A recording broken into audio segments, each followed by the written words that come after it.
Hi friends, welcome. Baakiyalakshmi இன்னைக்கு எபிசோடுக்கான சின்ன review பார்க்கலாம். செல்வி ஜெனிட்ட ரொம்ப ஃபீல் பண்ணி பேசிகிட்டு இருக்கிறாங்க. அக்கா மேலே எந்த தப்பும் இல்லை, இப்படி போலீஸ் ஸ்டேஷனில் அக்கா உட்காந்துட்டு இருக்கிறாங்களே, வீட்டில் தனியாக இருக்கனாலே அக்கா பயப்படும், அங்கே பாவம் அக்கா எப்படி தனியாக இருக்குதோ அப்படின்னு சொல்லி புலம்பிட்டு இருக்கிறாங்க. மிஞ்சின சாப்பாடை எடுத்து வைக்கிறேன் அப்படின்னு சொல்லிட்டு கிச்சனுக்கு போகிறாங்க செல்வி. எழில் இப்போ அவங்க வராரு. வந்த உடனே இது எந்த சாப்பாடுக்கா அப்படின்னு கேட்குறாரு.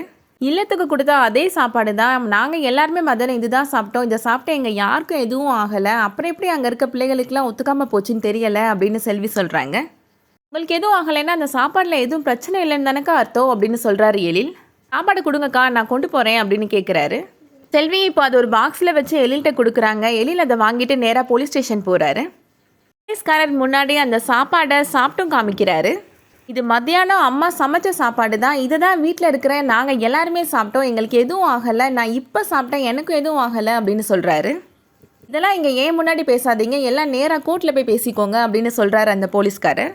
இந்த சாப்பாடை டெஸ்ட்டுக்கு அனுப்புனா அம்மா மேலே எந்த தப்பும் இல்லைன்னு தெரிய வந்துடல அப்படின்னு எழில் சொல்கிறாரு. நாங்கள் ஏற்கனவே டெஸ்ட்டுக்கு அனுப்பியாச்சு அப்படின்னு அந்த போலீஸ்காரர் சொல்கிறாரு. ரிசல்ட் வர கொஞ்சம் லேட்டாக தான் செய்யும், காலையில் எல்லாம் நேராக கோர்ட்டில் வந்து பேசிக்கோங்க அப்படின்னு சொல்லிடுறாரு. செலியன்ட்ட எழில் சொல்கிறாரு, நம்ம கையிலையும் இந்த சாப்பாடு டெஸ்ட் பண்ணிவிட்டு அதுக்கான ரிசல்ட் வச்சுருந்தா நமக்கும் அது ஒரு எவிடன்ஸ் தானே செலியன் அப்படின்னு சொல்கிறாரு.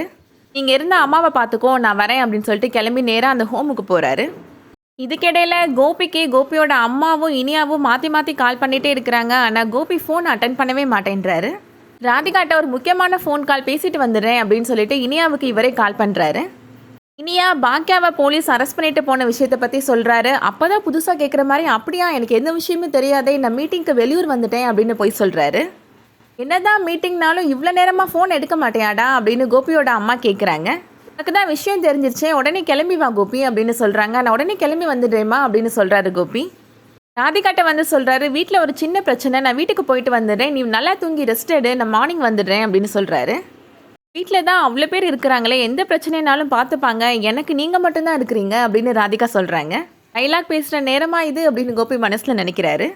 நீங்கள் என் கூடவே இருங்க கோபி அப்படின்னு ராதிகா சொல்லிடுறாங்க. அதனால கோபி வேறு வழியே இல்லாமல் அங்கேயே தங்கிடுறாரு. எழில் இப்போ அந்த இல்லத்துக்கு போய் அங்கே இருக்கிற இன்சார்ஜ்கிட்ட பேசி கன்வின்ஸ் பண்ணுறாரு. அம்மா சமைச்ச சாப்பாடு மீதி இருக்குதா அப்படின்னு கேட்குறாரு. அவங்களும் இருக்குது அப்படின்னு சொல்கிறாங்க. அந்த சாப்பாடுலாம் நான் கொஞ்சம் எடுத்துகிட்டு போய் நான் டெஸ்ட்டுக்கு கொடுக்குறேன், அதுக்கப்புறம் அம்மா மேலே எந்த தப்பும் இல்லைன்னு என்னால் ப்ரூஃப் பண்ண முடியும் அப்படின்னு சொல்கிறாரு. அதுக்கப்புறமா போய் டெஸ்ட் கொடுக்கறதுக்காக எல்லா சாப்பாடையும் எடுத்துக்கிறாரு. கடைசியாக அங்கே இருக்கிற லட்டையும் எடுத்துக்கிறாரு. அதோட இன்றைக்கான எபிசோட் முடியுது. நாளைக்கு எபிசோடில் டெஸ்ட்டுக்கான ரிசல்ட் எல்லாமே வரப்போகுது. கடைசியாக அந்த லட்டில் தான் பிரச்சனை, அதனால தான் ஃபுட் பாய்சன் ஆகிருக்கு குழந்தைகளுக்கு அப்படின்னு ரிசல்ட் வரப்போகுது. எழில் செல்விட்ட வந்து சொல்கிறாங்க, நீங்கள் கொடுத்த லட்டு தாங்க்கா ரொம்ப பழைய லட்டு அப்படின்னு சொல்கிறாங்க.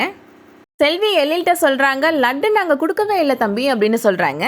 கடைசியாக எழில் பாக்கியா சமைச்ச சாப்பாடில் எந்த பிரச்சனையும் இல்லை, அந்த லட்டில் தான் பிரச்சனை, அந்த லட்டு பாக்கியா கொடுக்கல அப்படின்னு ப்ரூஃப் பண்ண போகிறாரு. அதை வச்சு பாக்கியா மேலே எந்த தப்பும் இல்லை அப்படின்னு நிரூபித்து பாக்கியாவை வெளியில் கொண்டு வர போகிறாரு. இதெல்லாம் தான் நாளைக்கு எபிசோடில் வரப்போகுது. இந்த வீடியோ உங்களுக்கு பிடிச்சிருந்துச்சுன்னா லைக் பண்ணிக்கோங்க. சீரியல் அப்டேட்ஸ்க்கு நம்ம சேனலை சப்ஸ்கிரைப் பண்ணிக்கோங்க. தேங்க்ஸ் ஃபார் வாட்சிங்.